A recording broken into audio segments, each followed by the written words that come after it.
अस्सलाम वालेकुम। आज की वीडियो के अंदर हम mathematical modelling of dynamic voltage restorer को डिस्कस करेंगे। हमने इससे पहले वीडियोस के अंदर ये डिस्कस किया हुआ है कि डायनामिक वोल्टेज रिस्टोरर होता क्या है, उसको किस तरह हम लोग कनेक्ट कर रहे होते हैं सिमुलिंक के अंदर स्पेसिफिकली, और उसके हमने रिजल्ट्स देखे थे कि वो किस तरह डिफरेंट इश्यूज़ को मिटिगेट कर रहा होता है। लेकिन हम जब रिसर्च कर रहे होते हैं, एक रिसर्च आर्टिकल लिख रहे हैं या अगर हमारा पेपर है लेट्स से, तो हमने उसकी मैथमेटिकल मॉडलिंग किस तरह करनी है, और ये वो मॉडलिंग है एक्चुअली कि जिसके बेस के ऊपर हम सिमुलिंक के अंदर मॉडल या रियल टाइम के अंदर चीज़ को इम्प्लीमेंट कर रहे होते हैं। तो आज हम ये देखेंगे कि mathematical modelling of dynamic voltage restorer होता क्या है। तो स्टार्ट करते हैं। सबसे पहले हम देखते हैं कि डायनामिक वोल्टेज रिस्टोरर का पर्पस क्या है। तो सबसे पहले तो हम इसको रिकॉल कर लेते हैं कि हमें पता है कि जो पावर सिस्टम है हमारा, जिसके अंदर हमें पता है बहुत ज़्यादा जनरेटर्स कनेक्टेड हैं, और जनरेटर्स भी अब डिफरेंट टाइप्स के हैं। विंड टर्बाइंस हैं, सोलर पावर प्लांट्स हैं, इसके अंदर हाइडल पावर प्लांट्स हैं, इसके अंदर गैस पावर प्लांट्स हैं, और इसके अंदर स्टीम टर्बाइंस हैं या कंबाइंड साइकिल पावर प्लांट जिसके अंदर गैस टर्बाइन और स्टीम टर्बाइन दोनों यूज़ हो रही होती हैं। ठीक है, इसके अलावा बायोफ्यूल्स के ऊपर जो हमारे पास डीजल प्लांट्स हैं वगैरह वगैरह बहुत ज़्यादा हमारे पास कनेक्टेड हुए हैं। और हमें पता है कि ये सारे जो हमारे पास सोर्सेज हैं इनकी नेचर डिफरेंट है। जिसमें जो सोलर प्लांट है वो हमेशा काम कर रहा होता है जब आपके पास सूरज की रोशनी है, और वो भी एक स्पेसिफिक लिमिट से ज़्यादा, ताकि जो फोटॉन्स आ रहे हैं और जिस एंगल से आ रहे हैं वो स्ट्राइक करेंगे आपके आपके सोलर पैनल की सरफेस के ऊपर। वहाँ पे जो इलेक्ट्रॉन्स हैं उनको एक्टिवेशन एनर्जी मिलेगी, वो अपने वैलेंस शेल से निकल के आपके पास आ जाएंगे कंडक्शन बैंड के अंदर, तो वो वर्क करेगा। सोलर की रेडिएशंस कम होती जाती हैं या एंगल्स चेंज होते जाते हैं क्योंकि सन मूव कर रहा है, और हमारा फिक्स अगर पावर प्लांट है सोलर का, जो कि मेजरली फिक्स ही होते हैं क्योंकि वो इकोनॉमिक बहुत ज़्यादा है, तो आपकी आउटपुट वेरी कर रही है। मतलब आपके सिस्टम में फ्लक्चुएशन आ रही है, आपकी पावर, आपकी वोल्टेज, आपका करंट जो है वो चेंज हो रहा है। और इस तरह अगर विंड टरबाइन की बात की जाए तो वो हवा के ऊपर बेस कर रहा है, वो चेंज हो रहा होता है बहुत ज़्यादा। और बाकी जो प्लांट्स हैं उसमें भी काफ़ी वेरिएशन है, कंपैरेटिवली कम लेकिन बेहतर है, लेकिन स्टिल वेरिएशन आ रही होती हैं। लेकिन मेन जो वेरिएशन हमारे सिस्टम में आ रही होती है वो आ रही होती है हमारे पावर सिस्टम के अंदर लोड की वजह से। यानी मैं और आप जो हम घर में लेट से इस्तेमाल कर रहे हैं या ऑफिस में इस्तेमाल कर रहे हैं, बिल्डिंग्स में कहीं पे भी बाहर गए हुए हैं, कमर्शियल एरियाज में, पावर सिस्टम के अंदर फ्लक्चुएशंस किस तरह आ रही है उसके पैरामीटर्स के अंदर, यानी frequency, voltage, current, active power, reactive power, जो मेनली है हमारे इस टाइम टॉपिक ऑफ कंसर्न में। अब हमारे पास लेट्स से इस टाइम मैं पंखा ऑन कर रहा हूँ, एसी ऑन कर रहा हूँ, तो इस टाइम मेरे पावर को जो हो रहा है मैं एकदम उसको ऑफ कर देता हूँ, या मैं रेस्ट रूम यूज़ करता हूँ तो मैं लाइट ऑन करूँगा, तो आपके मैंने करंट डिमांड किया है सिस्टम से। और ये करंट कहाँ आ रहा है? मेरे पावर प्लांट से। पावर प्लांट कहाँ लोकेटेड है? लेट्स से वो लोकेटेड है यहाँ से 1000 किलोमीटर अवे। तो हमारे सिस्टम के पैरामीटर्स चेंज हो रहे हैं, करंट चेंज हो गया है, लोड ज़्यादा हो रहा है, तो आपकी फ्रिक्वेंसी के ऊपर भी इफेक्ट आता है क्योंकि आपका जनरेशन और लोड जो है वो आपकी फ्रिक्वेंसी को चेंज कर होता है। फ्रिक्वेंसी एक्चुअली बैलेंस बता रही होती है आपका कि लोड और जो आपका सप्लाई है उसमें क्या गैप आ रहा है, जिसकी वजह से हम लोड शेडिंग वैसे कर रहे होते हैं फ्रिक्वेंसी को मेंटेन करने के लिए। और आप कैसी तरह करंट चेंज कर रहे हैं, वोल्टेज, सब कुछ। तो ये पावर सिस्टम के जो पैरामीटर्स हैं ये हर वक्त वेरी कर रहे होते हैं क्योंकि डायनामिक नेचर है। आप में से कोई भी प्रिडिक्ट नहीं कर सकता इस टाइम क्या होगा। इसलिए हम फोरकास्ट कर रहे होते हैं पीछे के पैटर्न देख के। ये मशीन लर्निंग का कॉन्सेप्ट है जो इंशाल्लाह बाद में डिस्कस करेंगे। लेकिन पावर सिस्टम के पैरामीटर बहुत ज़्यादा फ्लक्चुएट कर रहे हैं। इशू इस वक्त आता है कि फ्लक्चुएशन तो होगी, हमें पता है। जैसे यहाँ पे आप देख रहे हैं बहुत ज़्यादा फ्लक्चुएशन हमारे पास आ रही है। अब इशू ये आता है कि जब हमारे पास यहाँ पे सही इतना जा रहा था, मतलब फ्लक्चुएशन आ रही थी, ओवर द लिमिट फ्लक्चुएशन आएंगी। अब यहाँ पे आप देख रहे हैं बहुत ज़्यादा लिमिट से ज़्यादा फ्लक्चुएट कर रहा है। अब जैसे हम डिफाइन कर रहे होते हैं कि अगर वोल्टेजेस हमारे पास 230 लेट से हमारे पास वोल्ट्स आने चाहिए, अगर वोल्टेजेस हमारे लेट से 200 वोल्ट से ज़्यादा कम हो जाएंगे या 250 वोल्ट्स के इंक्रीज कर जाएंगे, तो हमारा जो लोड लगा हुआ है स्पेसिफिकली सेंसिटिव लोड, वो बहुत ज़्यादा डैमेज हो जाएगा और बहुत जल्दी डैमेज हो जाएगा। और ये चीज़ आप वेरीफाई भी कर सकते हैं अपने लैपटॉप के चार्जर्स के साथ, मोबाइल चार्जर्स के साथ, या अपनी जो भी डिवाइसेस लगी हुई हैं माइक्रोवेव या फ्रिज वगैरह, उनके पीछे ये लिखा हुआ होता है कि इसके पास इसके लिए इतना वोल्टेजेस, जो रेंज डिफाइन होती है, फ्रिक्वेंसी, ये सब कुछ डिफाइन किया होता है कि इसके लिए ज़रूरी है क्योंकि वोल्टेज बहुत ज़्यादा वेरी कर रहे होते हैं, और जो करंट है वैसे वो लोड के ऊपर डिपेंड कर रहा होता है। तो जब भी आपकी लिमिट से ऊपर फ्लक्चुएशंस होंगी, यानी 200 पे तक मेरा सिस्टम लेट से ऑपरेट कर सकता है, अगर वो 200 से नीचे गिर गए, ओवर द लिमिट की फ्लक्चुएशन आएंगी, तो आपका सिस्टम डैमेज कर जाता है। तो हमें इस चीज़ को कवर अप करने के लिए, क्योंकि सिस्टम डायनामिक है, अभी हमने डिस्कस किया, इसको हम कंट्रोल नहीं कर सकते जो फ्लक्चुएशंस आ रही हैं, तो हमने अपने सेंसिटिव लोड को प्रोटेक्ट करना है। और अगर हम लोग थोड़ा और डीप डाउन जाके देखें तो हमने वोल्टेज सैग स्वेल्थ को डिस्कस किया हुआ था, ये मेरी पिछली वीडियो के अंदर मैंने कवर किया हुआ है। अगर आपको नहीं पता तो आप क्लियर कर सकते हैं वहाँ से कॉन्सेप्ट कि वोल्टेज सैग क्या है। वोल्टेज सैग ये है कि आपका पर यूनिट के अंदर अगर हम जाते हैं तो आपका 0.9 पर यूनिट्स से लेके 0.1 पर यूनिट के दरमियान कहीं पे भी अगर आपकी वोल्टेज डिप आ जाता है तो उसको हम वोल्टेज सैग कहते हैं। वोल्टेज स्वेल इसके ऑपोजिट है। 1.1 पर यूनिट से वो लेट से वो चला जाता है 1.9 पर यूनिट तक। स्वेल के नाम से पता चला है कि फूल जाना मतलब वोल्टेज बहुत ज़्यादा इंक्रीज कर जाए, सैग बहुत ज़्यादा गिर जाए। वोल्टेज सैग वो लिमिट वैसे नॉर्मली मैं आपको डिफाइन कर देता हूँ आसानी के लिए कि वो है जिसमें आपका सिस्टम ऑपरेट नहीं कर सकता, वोल्टेज बहुत ज़्यादा डाउन हो गया। आपको पता है लाइट जो है वो स्केयर ऑफ वोल्टेज के ऊपर है। स्केयर के साथ ही मतलब वोल्टेज गिरते हैं तो उसके स्केयर के प्रोपोर्शन उसकी लुमिनेंस या लाइट कम हो रही होती है। हार्मोनिक्स आपके सिस्टम के फंडामेंटल फ्रिक्वेंसी के मल्टीपल्स हैं, यानी 50 हर्ट्ज है तो उसमें 100 हर्ट्ज, 150 हर्ट्ज, इस तरह मल्टीपल आपके सिस्टम में हार्मोनिक्स आ रही है, इंटरप्शंस आ रही हैं आपके सिस्टम के अंदर, या ट्रांजिएंट्स आ रहे हैं, सडन जर्क्स आ रहे हैं, जंप्स, जो बहुत ही कम देर के लिए, माइक्रो सेकेंड्स के लिए, मिली सेकेंड्स के लिए हैं, लेकिन बहुत ज़्यादा हाई पीक के, हाई इंटेंसिटी के हैं तो आपके सिस्टम को बहुत ज़्यादा डैमेज करते हैं। स्पेसिफिकली आपका सेंसिटिव लोड हो, डाटा सेंटर्स हैं आपके पास जहाँ पे आप डाटा मेंटेन कर रहे हैं आपका लेट से, तो वो बहुत ज़्यादा इंपॉर्टेंट है। तो डायनामिक वोल्टेज रिस्टोर का पर्पस क्या है कि ये जो इश्यूज आ रहे हैं वोल्टेज से, एक्सवेल, harmonics, interruption, transients, etcetera etcetera, इनको जो कि पावर सिस्टम की फ्लक्चुएशंस की वजह से, डायनामिक नेचर की वजह से आ रहे हैं, इनको मिटिगेट करना है ताकि सेंसिटिव लोड आपका डैमेज ना हो। तो हमारे पास कंपोनेंट्स ऑफ डीवीआर में क्या आता है नॉर्मली, अगर मैं शॉर्टली आपको बताऊं तो एक तो इसके अंदर एनर्जी सोर्स, क्योंकि अगर मैं यहाँ पे कह रहा हूँ वोल्टेज सैग यानी वोल्टेज कम हो गया तो मुझे एक सोर्स चाहिए ताकि मैं उस वोल्टेज को पूरा करूँ, या वोल्टेज ज़्यादा हो गए तो एक सोर्स चाहिए कि वहाँ से जो ज़्यादा है उसको उठा के इस एनर्जी सोर्स के अंदर फेंक दूँ, यानी एक पूल का कॉन्सेप्ट आप ले लें। एक वोल्टेज सोर्स कन्वर्टर चाहिए क्योंकि मैं एसी सिस्टम की बात कर रहा हूँ, तो मेरा जो एनर्जी सोर्स है वो इस तरह का आपको पता है एनर्जी सोर्सेज हमारे पास डीसी में एग्जिस्ट करते हैं, बैटरी डीसी है, कैपेसिटर डीसी वगैरह इस तरह का कॉन्सेप्ट है उसमें। तो हमारे पास वोल्टेज सोर्स कन्वर्टर हमें एक चाहिए। एक कंट्रोल स्ट्रेटजी चाहिए जो आपको ये बता सके कि कितने वोल्टेज देने हैं, लेने, मतलब क्या आपका कंट्रोल स्ट्रेटजी क्या होगी, किस तरीके से मैनेज करें।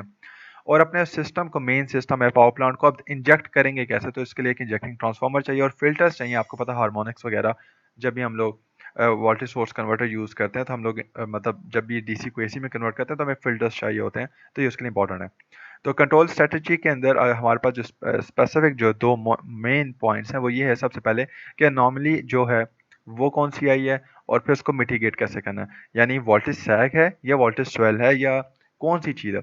एक चीज़ इंपॉर्टेंट यहाँ पे कि कंट्रोल स्ट्रेटजी के अंदर हम लोग उसको डीवीआर को लेट्स से एक चीज़ पे ऑपरेट करवा सकते हैं, अदर वो मिटिगेट करेगा आपके हार्मोनिक्स को या ट्रांजिएंट्स को या सैग और स्वेल को, वो एट अ टाइम सबको नहीं कर सकता। कंट्रोल स्ट्रेटजी मतलब हमने इस तरह इसको डिफाइन किया होता है। तो कंट्रोल स्ट्रेटजी के अंदर लेट्स मैं ये कहता हूँ कि वोल्टेज सैग आया तो वोल्टेज सैग को इफेक्टिवली वो डिटेक्ट करेगा। कंट्रोल स्ट्रेटजी में बताएगा कि कितना सैग है, लेट्स से वो 0.1 का आया हुआ है, 0.2 का आया है, 0.3 जो भी आया है, और उसके अकॉर्डिंगली स्पेसिफिकली उतना रिक्वायर्ड आपका एनर्जी जो यहाँ पे सोर्स है through voltage source converter and through injecting transformer आपके मेन सिस्टम को वो इंजेक्ट करेगा, जो कि बहुत ज़्यादा इंपॉर्टेंट है। तो अब हम चलते हैं मेन कॉन्सेप्ट की तरफ, मैथमेटिकल मॉडलिंग। अगर आपको क्लियर हो गया कि डीवीआर को जो हमने रिवाइज किया है कि इस तरह था, वो बाकी वीडियोस में वैसे अवेलेबल है। तो मैथमेटिकल मॉडलिंग हम करते हैं तो सबसे पहले मैथमेटिकल मॉडलिंग की इंपॉर्टेंस ये है कि हम लोग मिमिक कर रहे होते हैं रियल लाइफ के इश्यूज़ को, ताकि हम लोग उसको इकोनॉमिकली सेफ उसको डील कर सकें। अब मेरे लिए एक डीवीआर बना के उसको टेस्ट करना और उसको मतलब उसके अंदर चेंजेस करना, इन केस इश्यूज बहुत ज़्यादा इश्यूज आ जाते हैं, तो इसलिए मैथमेटिकल मॉडलिंग बहुत ज़्यादा आसान होती है, जिसमें हम मिमिक कर रहे होते हैं रियल लाइफ की सिचुएशंस को, जिस तरह यहाँ पे हम लोग करेंगे इंशाल्लाह डीवीआर को। और फिर वर्सेटाइल एप्लीकेशंस होती हैं कि मैं उसको सोच के कि इसको यहाँ पे लगा सकता हूँ या इसको इस तरह मॉडिफाई कर सकता हूँ, जिस तरह मैं उसको कह रहा हूँ ट्रांजिएंट्स के लिए मैं यूज़ करूँगा, अगर मैं इस तरह करूँ तो हार्मोनिक्स को डील करेगा, इस तरह करूँ तो ये इतना इफेक्टिव इस प्रॉब्लम को भी डील कर सकता है, एक एक्सेट्रा, ये आपके ऊपर डिपेंड कर रहा होता है। तो मैथमेटिकल मॉडलिंग की ये इंपॉर्टेंस है। तो ये मेरा एक डीवीआर है जिसमें प्लीज़ इसको कॉपी मत कीजिएगा क्योंकि ये मेरे रिसर्च आर्टिकल के अंदर पहले से यूज़ हुआ है, तो मैं आपको इसमें कॉपीराइट के स्ट्राइक्स भेज सकता हूँ। तो सबसे पहले अगर हम डीवीआर की बात करें, डायनामिक वोल्टेज रिस्टोर, तो ये मेरे पास एक कंसाइज डीवीआर की मैंने स्ट्रक्चर यूज़ किया हुआ है, जहाँ पे मेरे पास ये सोर्स वोल्टेज है जिसके थ्रू मैं अपने इस लोड को उसकी जो डिमांड्स हैं उसको मीट कर रहा हूँ।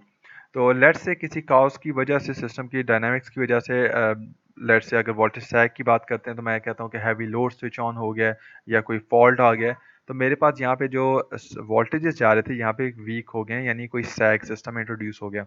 तो यहाँ पे इंजेक्टिंग ट्रांसफार्मर के थ्रू मेरा डीवीआर कनेक्टेड है, जिसके अंदर एक ये सोर्स है जो एनर्जी सोर्स मेरा थ्रू वोल्टेज सोर्स कन्वर्टर यानी एसी वोल्टेजेस के साथ, और ये उसके फिल्टर्स के साथ, सॉरी, अच्छा, तो ये मेरा मेन डीवीआर है जिसके साथ जो लोड के और सोर्स के दरमियान कनेक्टेड है। इसमें ये इसका कैपेसिटर है, फिल्टर कैपेसिटर हम कह सकते हैं, ये फिल्टर इसका इंडक्टर है, फिल्टरिंग के लिए आपको पता है यूज़ होता है, और ये वोल्टेज सोर्स कन्वर्टर और डीसी इसके अंदर मौजूद है, और ये इंजेक्टिंग ट्रांसफार्मर के थ्रू मेन सिस्टम के साथ कनेक्ट हुआ हुआ है। तो अब हम क्या करेंगे, हमें पता है ये मेरा वोल्टेज सोर्स है और यहाँ से आई एस करंट एक आ रहा है, ये आई सी कैपेसिटर का, हम फिल्टर कैपेसिटर, ये आई एल इंडक्टर का, और ये आई एल लोड का जा रहा है। तो अगर मैं वोल्टेजेस की इन टर्म्स बात करूं तो मुझे पता है कि जो मेरा वी लोड है, वोल्टेज में जो लोड है इस टाइम, लोड का जो वोल्टेज है वो इक्वल होना चाहिए सोर्स के, यानी अगर सोर्स उसको सक्सेसफुली सप्लाई दे रहा।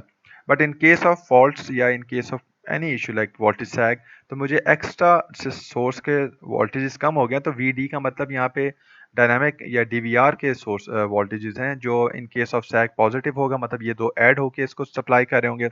इन केस ऑफ स्वेल ये नेगेटिव होगा, यानी सोर्स से मैं माइनस करके वी लोड, यानी वी लोड 230 होना चाहिए। अगर ये 210 हो जाता है तो ये 20 होके इसको ऐड करके 230 दे रहा है, और अगर ये लेट्स से ये 230 रहना चाहिए और ये 250 है तो ये 20 माइनस करके इसको 230 बैलेंस कर रहा है। यानी ये इसका सिंपल कॉन्सेप्ट है कि वी लोड जो है ये इस लोड के वोल्टेजेस इक्वल हैं इसके लोड के, और इसके सॉरी वोल्टेजेस और इसके वोल्टेजेस के। ठीक है, तो अब हम यहाँ पे हमें पता है कि अगर हम लोग यहाँ पे केसीएल की बात करें, किरचॉफ करंट लॉ की बात करें, तो हमारे पास करंट लॉ के अकॉर्डिंगली यहाँ से हमारे पास एक सोर्स इन हो रहा है, मतलब करंट आ रहा है, एक करंट मेरा आईसी यहाँ से आ रहा है और एक यहाँ पे आउट हो रहा है। इसका मतलब क्या है कि आई एस माइनस आई एल और प्लस आई सी, मतलब ये दो सोर्स ऐड होके यहाँ पे ये माइनस हो रहे हैं, मतलब ये दो सोर्स हैं और यहाँ पे ये आउट हो रहा है। तो इसको मैं अगर लेफ्ट साइड पे ले जाऊँ आई एल को, तो यहाँ पे इक्वल टू 0 हो जाएगा। और अगर मैं आई सी की बात करूँ तो कैपेसिटर का क्रॉस करंट कितना है, तो इसके लिए मुझे फाइंड आउट करने के लिए आपको पता है कि कैपेसिटर की रेटिंग क्या है और उसके अंदर जो चेंज इन वोल्टेजेस क्या है, क्योंकि आपको पता है एक एनर्जी स्टोरेज डिवाइस भी है, तो इसके अंदर जो करंट है वो इस तरह हमें पता चल रहा होता है, I is equal to I C is equal to C F, मतलब फिल्टर कैपेसिटर है, D V T by D T. तो ये इसका हमें पता चल जाता है कि करंट कितना है, और ये इसकी के सी एल के थ्रू इक्वेशन। तो अगर मैं इस केसीएल की इक्वेशन के अंदर वापस वैल्यू डाल दूं यहाँ पे आई सी की, तो यहाँ बन जाता है I S minus I L plus C F D V D D D टी। ठीक है, मतलब वोल्टेज क्या आपका डेरिवेटिव आ जाता है और उसकी वैल्यू के साथ अगर मैं इसकी वैल्यूज़ को चेंज करूँ तो ये बन जाता है, मतलब इसको रीअरेंज करूँ तो ये बन जाता है I L minus I S by C F. I L वहाँ चला जाएगा, आई एस वहाँ जाएगा, तो आई एल पॉजिटिव हो जाएगा, आई एस नेगेटिव हो जाएगा, और सी एफ जाके डिवाइड हो जाएगा। तो सिंपल ये मेरे पास इक्वेशन बन जाती है। तो ये मेरी फर्स्ट इक्वेशन है स्टेट स्पेस की मॉडल की, जो हम लोग डीवीआर की बना रहे हैं। सेकंड के अंदर अगर मैं बात करूँ किरचॉफ वोल्टेज लॉ की, तो मेरे पास जो वोल्टेज अगर इस लूप के अंदर हम क्लोज लूप के अंदर बात करें तो मेरे पास वी टी, और यहाँ पे मेरे पास वी एल, और मेरे पास यहाँ पे वी ए सी है। तो इसको अगर मैं यूज़ करूँ पॉजिटिव, अगर मैं ये रूल लगाऊँ कि पॉजिटिव साइन होंगे तो उसको हम पॉजिटिव कंसिडर करेंगे, तो ये पॉजिटिव होगा, ये पॉजिटिव होगा, और फिर ये नेगेटिव हो जाएगा। तो minus V A C, positive V D and positive V L. तो वी एल आपको पता है वोल्टेज अक्रॉस द फिल्टर है, इंडक्टर का जो है, सॉरी फिल्टर इंडक्टर जो फिल्टर का है उसके वोल्टेजेस हैं। वी डी जो है वो कैपेसिटर के अक्रॉस हैं, और वी ए सी जो है वो आपके डी वी आर के एनर्जी स्टोरेज के हैं। तो वी एल जो है वो तो इंडक्टर है, तो उसकी तो सिंपल तो इसमें वोल्टेज आते नहीं है, तो उसको हम निकाल लेते हैं, वो बनते हैं L F by D I L by D T, मतलब चेंज इन करंट जो हमारे इंडक्टर से हो रहा था, इंडक्टर की क्या वैल्यू वो इक्वल होता है उसके वोल्टेज की, क्योंकि ये भी एक एनर्जी स्टोरेज डिवाइस है और इसको चेंज इन करंट के थ्रू ही हम मेजर कर रहे होते हैं। अब ये वैल्यूज़ को अगर मैं वापस इक्वेशन के अंदर डाल दूँ तो ये बनता है V D plus L F by D I L by D T minus V A C. इसको रीअरेंज करूँ तो ये बन जाएगा D I L by D T, मतलब change in current across this filter is equal to V A C minus V D by L F. तो ये मेरे पास दो वैल्यूज़ आ गई हैं, मतलब दो स्टेट स्पेस के फाइनल टर्म्स, एक ये आ गई और एक हमारे पास थ्रू दिस जो के सी एल की आई थी। अब इनको अगर मैं रीअरेंज करूँ प्रॉपरली, तो D I L by D T V D, मतलब आई एल और वी डी के क्रॉस करूँ तो इन वैल्यूज़ को अगर मैं यहाँ पे प्लेस करूँ स्टेट स्पेस के अंदर मॉडल के अंदर, तो मेरे पास ये वैल्यूज़ बन जाती हैं। तो ये आपकी वो फाइनल स्टेट स्पेस मॉडल है डायनामिक वोल्टेज स्टोरर का, जो आप यूज़ कर रहे थे मैथमेटिकल मॉडलिंग का मतलब बना के। जो आप अपनी रिसर्च के अंदर यूज़ कर रहे होते हैं, अपने पेपर्स के अंदर यूज़ कर रहे होते हैं, या आप वैसे भी अपने सिविलिंग के मॉडल के अंदर यूज़ कर सकते हैं। तो यहाँ पे आई एल और वी डी जो है वो आपके स्टेट वेरिएबल्स हैं, और आई एस और वी सी जो हैं वो आपके इनपुट के जो हैं वो वेरिएबल्स हैं। तो ये आपका फाइनल इक्वेशन आ जाती है। तो उम्मीद करता हूँ आपको क्लियर हो गया होगा कि मैथमेटिकल मॉडलिंग होती क्या है और क्यों यूज़ कर रहे हैं, और डीवीआर क्या है, डीवीआर को क्यों यूज़ करें, और फिर इसकी मैथमेटिकल मॉडलिंग किस तरह कर सकते हैं। वंस अगेन इसको कॉपी मत कीजिएगा, क्योंकि उससे कॉपीराइट के इश्यूज आ जाएंगे। और थैंक यू वेरी मच। अगर आपको कोई क्वेश्चन है तो आप प्लीज़ कमेंट करके पूछ सकते हैं। थैंक यू एंड अल्लाह हाफिज़।